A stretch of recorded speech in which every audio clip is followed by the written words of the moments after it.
The Republic Bank Caribbean Premier League has confirmed all team squads for the 2025 season, following the successful completion of the player draft on Wednesday. The draft featured the introduction of several major international stars joining the tournament, a strong showing of regional talent, and the absence of some marquee names. With all the talent on display, this year's CPL promises to be another thrilling addition.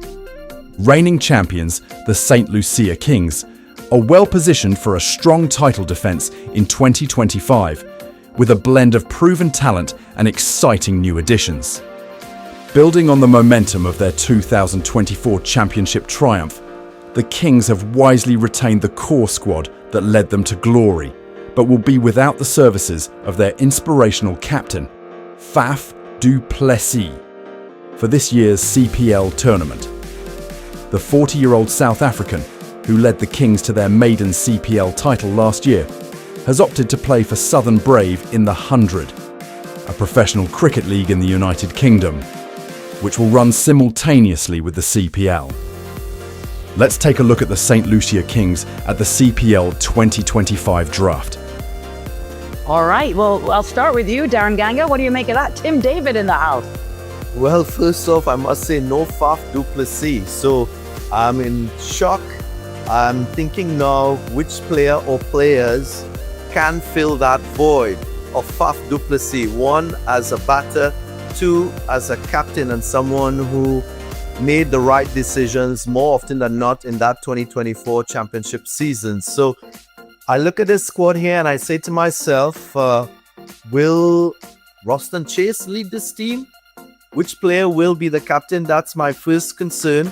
The second is, I like the fact that they've gone with Tim David and Tim Seifert, two players who can add stability with the bat, players with extensive T20 experience. There's a Delano pot guitar, a South African, just 28 years of age, pretty much an unknown. Yes, he's played in that SAT20 for MI Cape Town. Pretty untested and untried globally, but he is exciting as a talent. He plays for the Lions in the first class team, so he will want to bring that middle order batting and that right arm medium pace options to this Kings team. Tabriz Shamsi, will he fill that void of a Noor Ahmed? You just heard of Nikhil speaking about Noor Ahmed and the fact that he took 22 wickets in 2024. Can Shamsi do the same for this side? We'll have to wait and see. So good options, but again, will there be performing options for this Kings side? I'm not surprised by Johnson Charles, who's been a tried, tested performer for the Kings, someone from that part of the region. He will continue to ply his trade. Look out for Matthew Ford, an up-and-coming star all-rounder, someone who's currently playing for the West Indies in white ball formats. He brings great value with the ball, that ability to swing the ball, to bowl in the power play, to bowl at the back end, and he's a wonderful striker of the ball. I want to see more from Aaron Jones, who didn't have a great season in 2024. More will be expected from him, more will be expected from Shadrach Discat. But it's a team that has been dealt a massive blow without Faf du Plessis and Noor Ahmed thus far. Yeah, no, fair enough. Tabriz Shamsi in the house, but no Faf.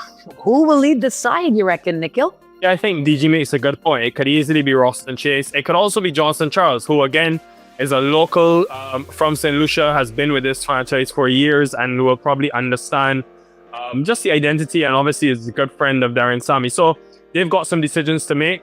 What I want to build on from DG's point is who opens the batting. We saw Tim Seifert do very well for them at number 5 last year.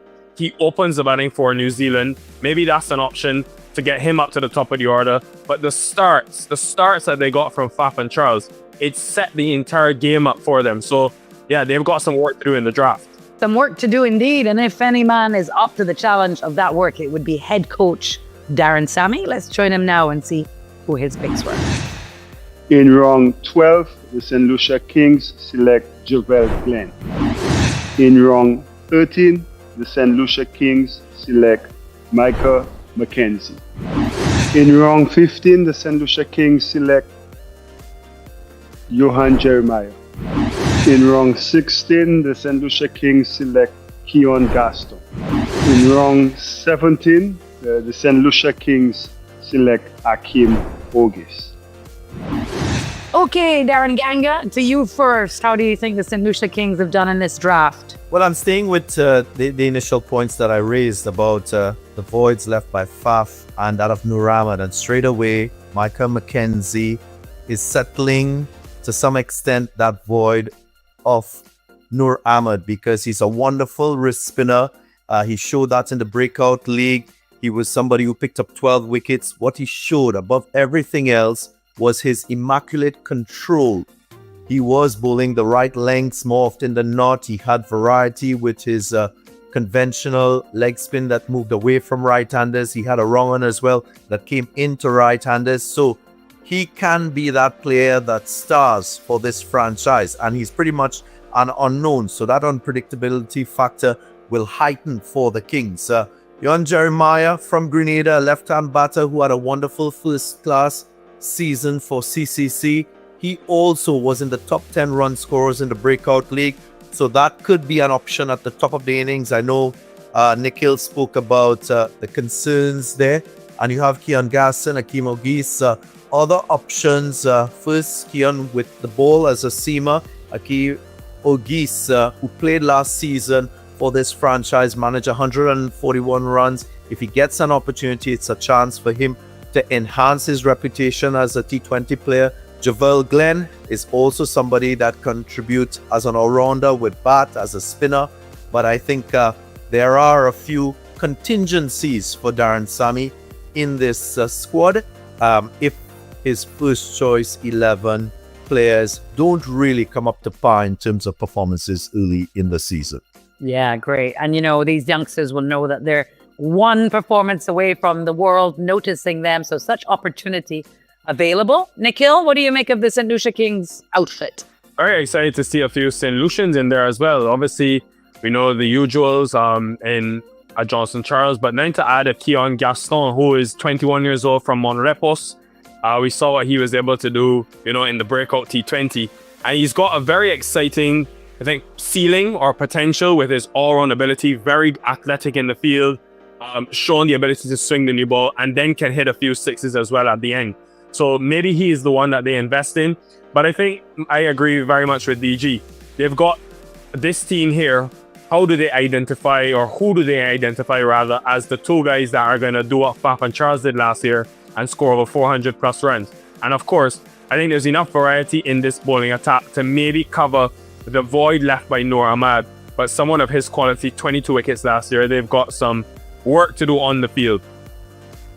The 2025 Republic Bank CPL begins on the 14th of August, exclusively on Winners TV, with the opening match featuring the Antigua and Barbuda Falcons taking on the St. Kitts and Nevis Patriots at Warner Park, St. Kitts. You can catch all matches of the tournament through the final in Guyana on 21st September on Winners TV, St. Lucia's home for CPL 2025.